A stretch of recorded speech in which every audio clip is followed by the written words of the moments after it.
২৬-২৭ অর্থ বছরের প্রস্তাবিত জাতীয় বাজেটে সামাজিক নিরাপত্তা খাতকে বিশেষ অগ্রাধিকার দিয়েছে সরকার। অতীতের সব রেকর্ড ভেঙে এবার এই খাতে বরাদ্দ দেওয়া হচ্ছে প্রায় ১,৪৪,০০০ কোটি টাকা। প্রথমবারের মতো খাদ্য সহায়তার চেয়ে সরকারি নগদ অর্থ বা ক্যাশ ট্রান্সফারে জোর দেওয়া হচ্ছে বেশি। ফ্যামিলি কার্ড, কৃষক কার্ডের মতো আরও নতুন কর্মসূচি যুক্ত করার পরিকল্পনা নেওয়া হয়েছে। উপকারভোগীর সংখ্যা বাড়ানোর পাশাপাশি বাড়ছে ভাতার পরিমাণও। মানিক শিকদারের report. Lily premium gold soap ২৪ carat gold এনে দেয় রিয়েল গোল্ডেন গ্লো।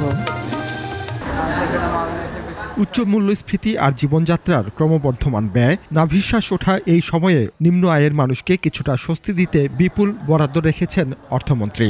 ২০২৬-২৭ অর্থবছরের জন্য প্রস্তাবিত ৯,৩৮,০০০ কোটি টাকার বাজেটে সামাজিক সুরক্ষা খাতে পরিধি ও বরাদ্দ দুই বাড়ানো হয়েছে রেকর্ড পরিমাণে।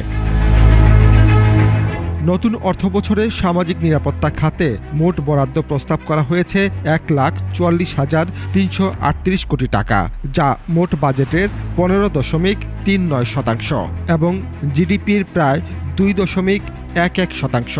চলতি অর্থবছরের চেয়ে এই খাতে বরাদ্দ এক লাফে বেড়েছে ১৪ থেকে ২৪%। এটা নাগরিকের জন্ম থেকে মৃত্যু পর্যন্ত রাষ্ট্রের যে দায়িত্ব আছে সেই দায়িত্ব পালন করতে আমরা অঙ্গীকারবদ্ধ। শুধু বরাদ্দই নয়, বেড়েছে উপকারভোগীর সংখ্যা ও ভাতার পরিমাণ। এবারের বাজেটে সবচেয়ে বড় কৌশলগত রূপান্তর ক্যাশ ফার্স্ট বা নগদ অর্থ প্রদান নীতি। বরাদ্দের ৭১%ই সরাসরি চলে যাবে উপকারভোগীদের পকেটে। এর মধ্যে নতুন ফ্ল্যাগশিপ কর্মসূচি ফ্যামিলি কার্ডের আওতায় ৪১ লাখ নারী প্রধান পরিবার প্রতি মাসে পাবেন ২৫০০ টাকা করে নগদ অর্থ। বয়স্ক ও বিধবা ভাতা ৬৫০ থেকে বাড়িয়ে করা হয়েছে ৭০০ টাকা, আর অসচ্ছল প্রতিবন্ধীদের ভাতা ৯০০ থেকে বাড়িয়ে করা হয়েছে ১,০০০ টাকা। আগামী অর্থ বছরে ৪১ লক্ষ নারীকে ফ্যামিলি কার্ড প্রদান করা এবং এর বিপরীতে ১৪,৫০০ কোটি টাকা বরাদ্দ প্রস্তাব করছি।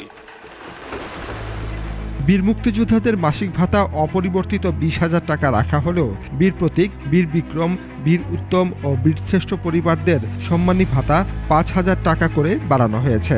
এদিকে নতুন কর্মসূচির মধ্যে জুলাই অভ্যুত্থানের শহীদ ও আহতদের সম্মানী ভাতা বাড়ানোর প্রস্তাব রাখা হয়েছে বাজেটে। ৮৪৪ শহীদ পরিবার পাবেন ২০,০০০ টাকা, আহতরা ৩ শ্রেণীতে পর্যায়ক্রমে পাবেন ২০,০০০, ১৫,০০০ ও ১০,০০০ টাকা। ক্যান্সার সহ ৬টি দুরারোগ্য রোগে আক্রান্তদের এককালীন সহায়তা ৫০,০০০ টাকা থেকে বাড়িয়ে ১ লক্ষ টাকা করা হবে। অর্থনৈতিক সংকটের এই সময়ে প্রান্তিক জনগোষ্ঠীকে সুরক্ষা দিতে সরকারের এই উদ্যোগের সঠিক বাস্তবায়নই এখন বড় চ্যালেঞ্জ। নিশ্চিত করার লক্ষ্যে আমরা প্রয়োজনীয় পদক্ষেপ গ্রহণ করেছি। মানিক শিকদার, ২১ টেলিভিশন, ঢাকা।